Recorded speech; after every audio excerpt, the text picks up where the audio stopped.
Hello, welcome to lesson 3. I'm Denis Ekobena, and this lesson we're talking about, can you picture the future? And we're going to start with this quote from Bill Hebert, who says, a vision is a picture of the future that produces passion. And last class we talked about vision being this image of the future, and I'm going to ask you this question. Do you have a snapshot of what you want to do? If you can't see it, you can do it. So this snapshot of what you want to do in the future, can you picture the future? This will be your roadmap to your destination in this life. It will help you to know what you accomplish personally, professionally, and spiritually. I want you to imagine a diagram, a diagram in the form of like a road. And in this diagram, you're going to see that your mission is what you're supposed to do. And then your core values and your boundaries. And then your vision is your finish line. It's where you are going. It's where you want to be. So, if you look at the diagram carefully, it shows you that vision is where you are looking at, the end point. Mission is what you're supposed to be doing. And your core values are the boundaries that help you not to go out of your vision. That is why it's important to have values, because every vision starts with these values. What are the values? What are the things that, are your main values in life? It can be integrity, it can be love, it can be worship, it can be leadership. So when we have our values, we build our vision around our values. So everyone must have a vision. Everyone must have a finish line. And I love this saying. This is a very important saying. It says that that vision is like the eye of the eagle. An eagle sees farther than any other animal. In the same way, vision allows you to look into the future and see a life filled with what? Meaning and purpose. It helps you see farther than any other person. So everyone must have a vision. And I know you already have a vision, but this course is going to help you to actualize this vision. Everyone must have a vision. For Nelson Mandela, it was South Africa without appetite. For Martin Luther King Jr., he had a vision of a society in which race was not an issue. Race was not the determining factor of how we treat people. People were not judged based on what? On the color of their skin, but by the content of their character. For Lech Walesa, it was a Poland run by workers and common people. For Susan B. Anthony, it was a United States in which women had the right to vote. And for me personally, it's to equip leaders to change the world. And that's why I lead the Training Institute of Leaders. Our mission is to raise a new generation of servant leaders. In the 1940s, there was a young evangelist. His name was Billy Graham. He had a radical dream. And the dream of Billy Graham was that he and a few college buddies, they envisioned packed stadiums where people far from God could hear the proclamation of the gospel. And we can fully say that Billy Graham had the vision come to pass. As of today, he has preached to about 210 million people who have heard Billy Graham preach live. And almost 1 billion have heard him, whether it's gospel through radio or television. Whatever your vision is, it is important to God. Because nothing happens until it happens first in somebody's mind. Nothing happens until it happens first in someone's spirit. Every great leader had a picture of the future, which made their heart beat fast and their mind race. So what is that vision that makes your heart beat fast? What is that picture of the future that you have in your heart that you won't let go?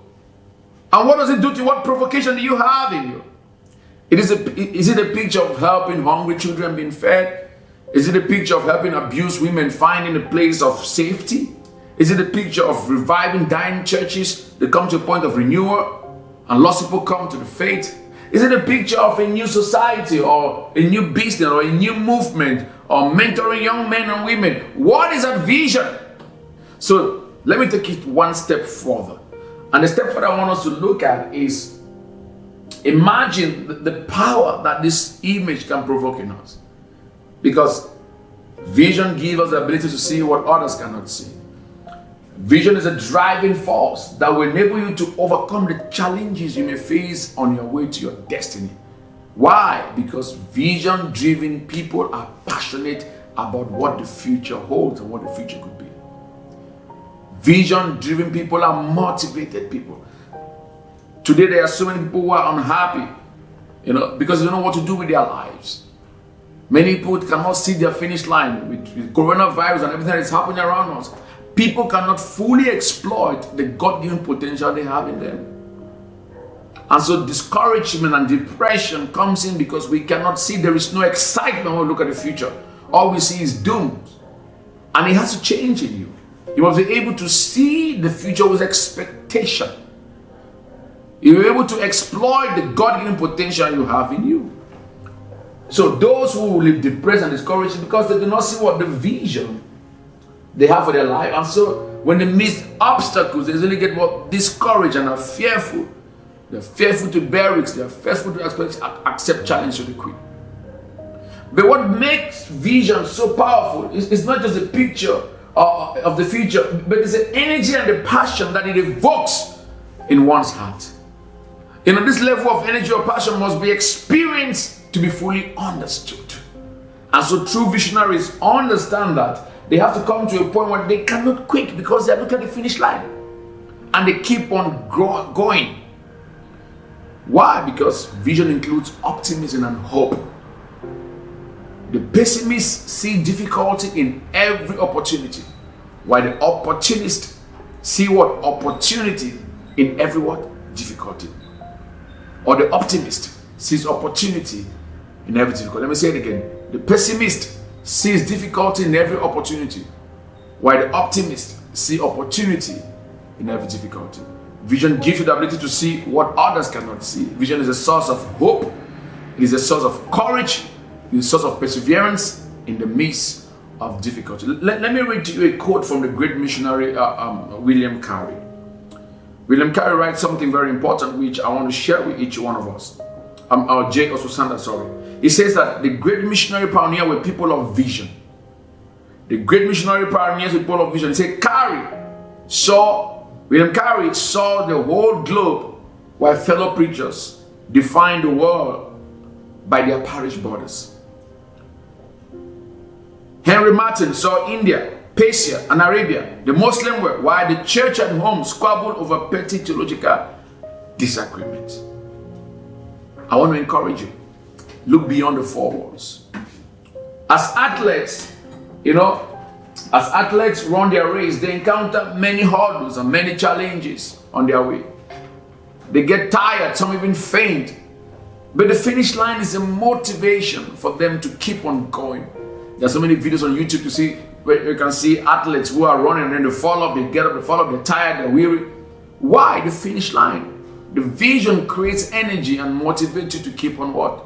Running. So before we end this lesson, I want to give you some few highlights. In his book Visionary, and Stanley writes, he said, vision gives significance to the otherwise meaningless details of our lives.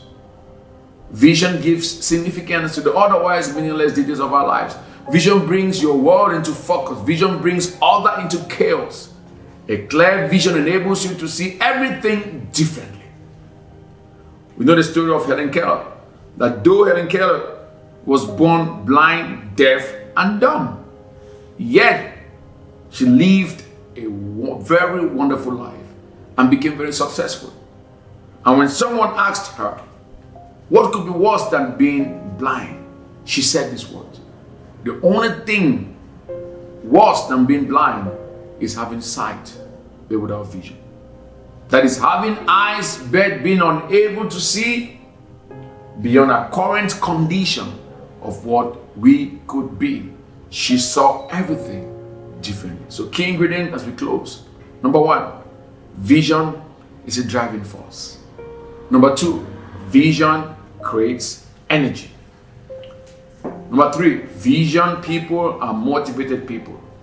Number four, vision is a source of perseverance in the midst of what? Difficulty. Number five, vision is seeing what others cannot see. And so in the next class, Next lesson, I'm going to talk about the birth of a vision. How is vision born? Where is this desire to see greatness starts from? So thank you so much, and see you in lesson number 4.